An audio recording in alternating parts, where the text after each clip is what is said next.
नाव आहे असं करून बंडखोरी थोपवायची ही यामागची रणनीती असते.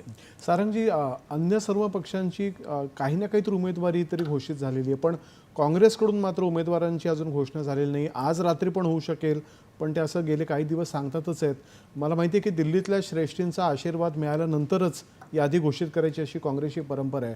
दुसरीकडे मात्र भाजपाने जवळपास 100 उमेदवार कधीच जाहीर केले होते आणि त्यांचा प्रचारसुद्धा सुरू केला होता. त्यामुळे एकंदरच प्रचारावरती आणि निकालावरती सुद्धा हा जो एक 2-4 दिवसांचा जो फरक पडेल त्याचा परिणाम कितपत होऊ शकतो? त्याचा परिणाम होतो. याचं कारण एकदा उमेदवार कोणत्याही मतदारसंघामध्ये ठरला ना एखाद्या पक्षाचा, की तो पटकन कामाला लागतो. त्याचे एक कार्यकर्त्यांचा संच असतो, त्यांचे एक प्लॅनिंग झालेलं असतं कशा प्रकारे फिरायचं. आता झालं असं की मुंबईसारख्या ठिकाणी किंवा बाहेरसुद्धा विधानसभेचे मतदारसंघसुद्धा इतके मोठे आहेत की ते अनेक वेळेला या प्रचाराच्या काळामध्ये कव्हर होऊ शकत नाहीत. दुसरं असं की यावेळेचं जर आपण वेळापत्रक निवडणुकांचं बघितलं तर ते इतकं टाईट आहे की प्रचाराला अतिशय कमी वेळ मिळणार आहे. त्याच्यामुळे पक्षांनी आपले उमेदवार जे कोणी असतील त्यांचं नुकसान होणार नाही हे काळजी केलं पाहिजे. आपण लोकसभेच्या वेळेला जर बघितलं तर भारतीय जनता पक्षाने सुद्धा अनेक ठिकाणी उमेदवार जाहीर करायला इतका उशीर केला की तो उमेदवार मतदारांपर्यंत पोहोचणं आणि त्याचा काही संदेश असेल तर तो मतदारांपर्यंत पोहोचणं याला जो एक वेळ लागतो, त्याच्यापुढे एक मतदाराची मानसिक प्रक्रिया असते आणि ती प्रत्येक निवडणुकीला वेगळी होते.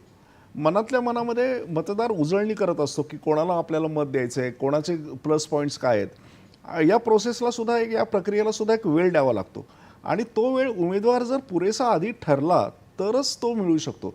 काँग्रेसच्या बाबतीत काय आहे की काँग्रेसला नेहमीच अतिशय उशिरा निर्णय घेण्याची अशी त्यांच्याकडे एक जुनीच परंपरा आहे की लवकर निर्णय कोणतेही घ्यायचे नाहीत, थंडा करके खाओ अशा पद्धतीचं काँग्रेसचं त्याच्यात पक्षाचं नुकसान होतं. आणि दुसरं म्हणजे असं आहे की कोणताही निर्णय झाल्यानंतर त्याच्यावरती बंडखोरी होणं किंवा तो निर्णय लोकांना नापसंत असणं, त्यांनी काहीतरी नाराजी व्यक्त करणं, अशा प्रक्रिया होत असतात. त्या शांत करण्यासाठी सुद्धा एक थोडासा वेळ द्यावा लागतो, नेत्यांनी तिथे यावं लागतं. आता उदाहरण मी तुम्हाला सांगतो की मुंबईमध्ये नार्वेकरांना उमेदवारी दिल्यानंतर राजपुरोहित नाराज झाले अशा स्वरूपाच्या बातम्या आल्या होत्या. पण आता राजपुरोहितांची समजूत नेत्यांनी घातली, त्यांची काहीतरी समजूत पटली अशी बातमी आली आहे. आता ते कदाचित नार्वेकरांच्या कामामध्ये उतरतील. अशी प्रक्रिया ही प्रत्येक मतदारसंघामध्ये जवळपास होत असते आणि त्यासाठी एक वेळ द्यावा लागतो. तर काँग्रेस आज आता बाळासाहेब थोरात असं म्हणालेत की आज रात्री आमची उमेदवारी यादी जाहीर होईल. आता ती सुद्धा यादी 65 जणांची होणार आहे की 85 जणांची होणार आहे हे आपल्याला आज रात्री कळेल. आणि मग ती आज रात्री म्हणजे आजचा दिवस गेला. आता उद्या सकाळी त्यांना उमेदवारांना तातडीने कामाला लागावं लागेल. म्हणजे मतदारांपर्यंत पोहोचण्यासाठी एक जो काळ लागतो तो त्या उमेदवारांना जास्तीत जास्त मिळायला हवा. ही काळजी सगळ्या पक्षांनी मला असं वाटतं घ्यायला हवी.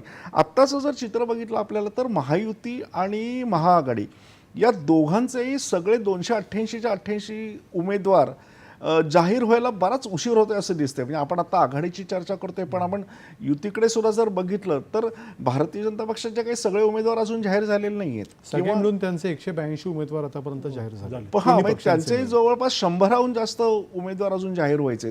दुसरी गोष्ट म्हणजे महायुतीच्या सुद्धा मित्रपक्षांची परिस्थिती काय आहे ते अजून आपल्याला कळलं नाही. असं असतं की कोणत्याही मोठ्या पक्षांचे जे उमेदवारांना मतं देणारे मतदार असतात ना, त्याबरोबर त्या मतदारसंघामध्ये मित्रपक्षांचे सुद्धा काही मतदार असतात. मग आता उदाहरणार्थ भारतीय जनता पक्ष समजा एखाद्या छोट्या पक्षाशी आघाडी करणार असेल तर त्या पक्षाचे मतदार हे प्रत्येक मतदारसंघामध्ये थोड्या थोड्या प्रमाणात का होईना असतात आणि त्यांचं त्याच्याकडे लक्ष असतं की आपल्या पक्षाशी युती झाली आहे की नाही. ती झाली तर मग ते एका प्रकारे निशंक होतात. आता ह्या सगळ्या राजकीय प्रक्रियेकडे हे नेते पाहत असतात. ते सगळे नेते अतिशय चाणाक्ष आणि अनुभवी असतात. तरी सुद्धा हा उशीर होतो. याचं कारण अनेक प्रकारचे ताणतणाव एकाच वेळेला खूप काम करत असतात. वेगवेगळ्या प्रकारचे व्हेस्टेड इंटरेस्ट काम करत असतात. म्हणून आपण बघतोय की गेल्या 3-4 दिवसात आपण बघाल तर पक्षांतराची लाट आली आहे. प्रचंड लोक इकडून तिकडे चाललेत. आता ह्याच्यातूनही ज्यांना पक्षात जागा मिळणार नाही ते अपक्ष म्हणून उभे राहतील किंवा उमेदवारी अर्ज भरतील आणि ऐनवेळेला मागे घेतील. तोही एक हिशेब असतो.